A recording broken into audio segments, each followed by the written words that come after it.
Hey everybody, Nurse Scott here. How are you? This is vlog number 5, and it's actually going to be a real vlog. I'm just going to be talking about what happened. I'm all dressed up tonight because I think I mentioned before I play in a community band. I'm also on their board of directors, and I serve as the health and safety officer leading up the health and safety task force.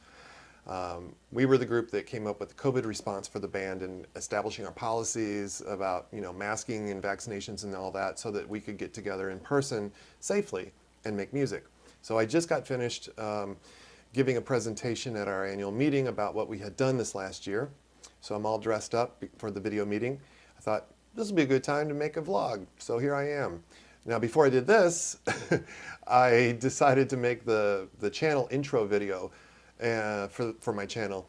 And it's not that hard, but still I'm like clicking over and over again, like, stumbling on words, and it just didn't quite come out right. So one of these days I'll make a blooper reel, and you can see how long it takes to make like a 30-second, 20-second channel intro video.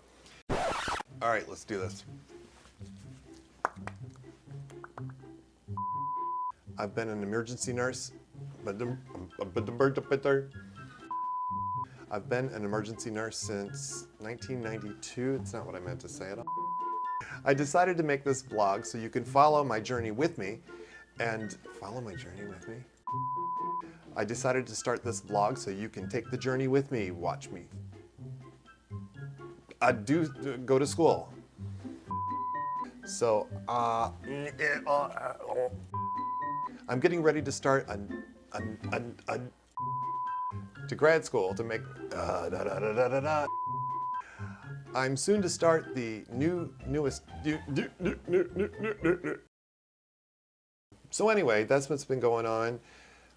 Waiting for nurse practitioner school to start as always. We're getting closer. It's towards the end of January and school starts beginning of May. So I'm waiting. I got in contact with my academic advisor. Asked a few questions. She answered some of them. She said maybe don't spend the money right now on a certification review book, but I went ahead and did it anyway. I found one that wasn't that expensive, so that's coming in the mail. I did decide to splurge on a new stethoscope. The one I had before is perfectly fine, my Littman Classic. I've had it forever, but I thought, I'm reading online that you really need a good one for as you move up, as you elevate your assessment skills, you need the right tools. So this is a Littman Classic 4. I got the all black because it's kind of stealthy and cool, but I got it with the red, this little red part, because that's my school colors. So again, I'm still not telling you what school I'm going to, but you can narrow it down, okay? It's got red as one of its school colors. So it's nice and heavy. What am I, like a 13-year-old with a new toy? It's like, but it really does work pretty well. I'm the only patient I have to listen to my, heart and lung sounds on right now, but it really is louder than the Classic, than the other stethoscope that I had. So one of the things in assessment that I'm worried about is two things. One is listening to heart tones and being able to hear murmurs and gallops. I mean, I've looked at it online already, obviously, and seen videos that play sounds of the actual heart tones, but so I'm just worried that I won't be able to hear it in real life. The other thing is the cranial nerve assessment. You have the 12 nerves that come directly out of the brain, basically, and not out of the spinal cord. And to test those, you have people do things like raise and lower their eyebrows, to puff out their cheeks, stick out their tongue, all these things, and learning like which of those tests goes with which of those 12 nerves. I can learn it, but it's just one of those things I'm like, maybe I think I should have learned it already. And also, by the way, another thing that I may or may not need is a reflex hammer. And of course, you've seen the little triangular rubber ones. This one telescopes out, and the little head pivots. And the idea with this is more than like hitting someone on the knee and watching their knee, their leg jerk out, is that you can use this to kind of swing and have that much pressure to elicit those reflexes. This wasn't cheap, but it seems durable and I'll have it forever. So I splurged on that as well. So maybe let's get to the meat of this vlog. I was thinking the other day, I was at physical therapy at the hospital, and because I miss cafeteria food, I always go in and grab lunch in the cafeteria, and I looked around. I know that's weird. I looked around and I saw all these people who work in the hospital, having their lunch. And I thought, God, I forgot what a really great place a hospital is to work. Not just because I like being a nurse and working with sick people and all that, but as an employer, a hospital is, a pretty good bet. And I've mentioned it to family members as they're looking for jobs. I'm like, you don't have to be, in patient care to work in a hospital. There's a job for everybody. And so I came home and I made some notes for this particular vlog, which I'm going to go off of right now, on why a hospital is a really great place to work. And I know a lot of people are looking for jobs now, and maybe you're considering something different. Maybe you're already a nurse watching this, but you can give some advice to your family and really sell the hospital as a place to be employed. There's really room for all skill levels, education levels, experience levels. You can have a master's degree, a bachelor's degree, even a high school diploma. And there's a lot of on-the-job training. So whether you want to be in patient care or do clerical work, cooking, gardening, fixing things, there's a job for you in the hospital. It's like a miniature self-contained city, really, when you think about it. Even small hospitals have to be self-contained and have all these services that make it possible to take care of sick people. So we need everyone. Of course, we need the professionals, nurses, therapists, pharmacists, physicians, but also the radiology techs who do CTs and x-rays and ultrasounds, MRIs, dietitians, medical social workers, accountants, electrical engineers. But then there's also the kind of paraprofessionals, the nurse aides, the patient care techs, therapy assistants, pharmacy techs. There are compliance officers who make sure that we're compliant with regulatory agencies like the local Board of Health, the State Hospital Association, the Joint Commission, Centers for Medicaid and Medicare Services. There are billing professionals who deal with, and medical coders, insurance coordinators or something like that. I'm not sure exactly what they're called. But they keep the money coming in.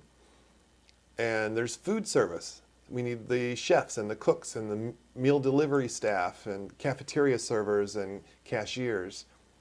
And a lot of those are entry-level positions. We need clerical staff, admissions clerks, medical records clerks, unit secretaries, operating room schedulers, secretaries to the CEO, VPs, and other administrators. We need the IT workers, the folks that keep our computers running, which we can't work without these days. There's something called Central Service and Supply, and they're in charge of, receiving shipments of supplies and stocking them correctly and distributing them to the different parts of the hospital that need them. And they also sterilize instruments and make sure that those are available for the operating room and other parts of the hospital. Engineering staff, these are the guys that fix everything, I guess guys and gals, they fix everything. They install stuff like new shelves and new lights. They're the fix-it people. Housekeeping staff, of course, a lot of times that's called environmental services. They keep things clean. They quietly wipe up the mess after all of us do what we do. There's something called biomedical engineers, and these are a little bit like the fix-it folks, but it's they concern themselves with any equipment that's attached to a patient, so monitors, IV pumps, that sort of thing, and they troubleshoot, repair, and replace those for us. There are gardeners that keep the outside looking good. We have switchboard operators to answer the phones. A lot of hospitals have valet parking. We need valet parking attendants to do that. Security guards, of course, and probably more that I don't even know about. So whatever you're interested in, whether or not you want to be around patients and blood and guts or not, there's something there that maybe that's probably a good fit for you. So here are the good reasons to work in a hospital. There's good pay. Obviously, an entry-level job isn't going to make as much as a professional, but the pay is usually pretty good, especially if you're part of a union. Even some nurses are unionized in some parts of the country. There are great benefits if you're working full-time or even a certain part-time level with benefits. Free medical and dental coverage, vision plans. You can get your partner or your dependents, your kids, on your coverage. Life insurance is available. 403B retirement accounts. That's a 401k for nonprofits. They're just called 403Bs. Some even offer some matching. So as much as you put into your retirement account, they'll match that up to a certain amount. Lately, it hasn't been much, but there's that. A healthcare savings account where you have money deducted pre-tax out of your check, and you can use that to spend on prescription drugs, over-the-counter drugs, medical equipment that you need, anything healthcare related, so without tax. Cafeteria, sometimes cafeteria discounts or pharmacy discounts. You get your drugs filled at the hospital. That may be an old thing they used to do. You may be able to get occupational health services. You have to have a physical when you first get hired, and that's through their own little occupational health clinic. It's staffed by a doctor or a PA or an NP. And if you get hurt on the job, something happens, you don't feel well on the job, instead of going home and calling your doctor, sometimes you can go to occupational health and say, yeah, I was upstairs and I just started feeling dizzy, and they'll at least give you checked out, give you kind of an initial assessment of what's going on before you go to your doctor. There's also, which is really important these days and not enough people take advantage of, employee assistance programs, EAPs. Now, this is the service, it's a psychological services. This is a counselor, therapist, sometimes a psychologist or a psychiatrist. You can, because work is stressful at all levels, and life is stressful. And the hospital wants you to be in good shape physically and mentally to come to work. And so one of the services they offer is employee assistance program. You can go and get some therapy or some counseling, some financial counseling. This is also the service that if you're misbehaving on the job, let's say, and it seems like you're distracted because of home stresses, and so you're not working up to your ability, or if you really do something wrong and they just feel like you need some counseling, more than just your boss talking to you, but real counseling to kind of get you back on track, your boss can refer you to employee assistance. It's still confidential in that case. They will report whether or not you showed up to appointments back to your supervisor, but they don't reveal anything that you talk about. It's just a safe place to talk about how your boss is bugging you, or how it's hard to work on the job, or maybe you've got family problems or financial problems. Anyway, not enough people take advantage of that, and that's usually part of the package. There are opportunities for advancement. You start out in serving meals in the food service, and then maybe you get promoted or you transfer over to another department. Now you're a unit secretary, and then maybe from there you decide to go back to school and become a CNA or even a registered nurse or something like that. And a lot of times there is reimbursement for your education. It used to be, granted this is a long time ago, hospital would pay for anyone to become a registered nurse. If you went back and got an associate degree, bachelor's degree, you bring us the receipts and they'll pay you back. As long as you're a full-time employee, they will pay you back. And part-time employees, I think, probably got reimbursed partially. Then it went to, we'll pay for your degree, but then you have to agree to work for us for at least 2 years. We want a return on our investment, the hospital says. And then it went to partial reimbursement because the money wasn't as good. They were trying to save money. So I'm not sure what it is now, but a lot of times they'll reimburse you, certainly for your like your BLS class, your CPR class, or your advanced cardiac life support certification that you need to get. If you go for board certification like I did as a certified emergency nurse, they'll reimburse you for that exam. So they want an educated workforce. So let's see, I think I'm getting away from my outline. Nope, that's what I was going to talk about next. The working conditions are actually pretty good, aren't they? You're indoors, unless you're the gardener. You're indoors, it's climate controlled. It's not hot in the summer or cold in the winter. It's clean. It has to be. If you have a dirty hospital, you're going to get they're going to hear about it. It's ergonomic. Usually, if you're at a desk, they're going to have ergonomic chairs. They have someone come in and, when they choose the chairs and the desks and set them up, and they'll even do training actually with workers to make sure that they're not going to ruin their back or their neck sitting the wrong way. And for many jobs, you can work in your pajamas, right? I mean, they're called scrubs, but really what's the difference? I loved working in scrubs because it was comfortable. I didn't have to wear a tie. I didn't have to wear a belt. You're in basically your pajamas. It's comfortable. Now, the work you do is hard, but at least you're a little more comfortable.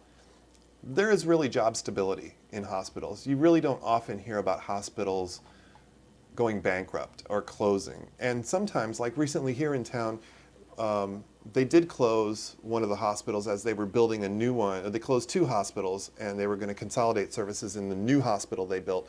But those folks don't just end up on the street. They're transferred into the new hospital, or they're maybe transferred to another facility in that same health system. They rarely will let people go because they're downsizing or lay people off.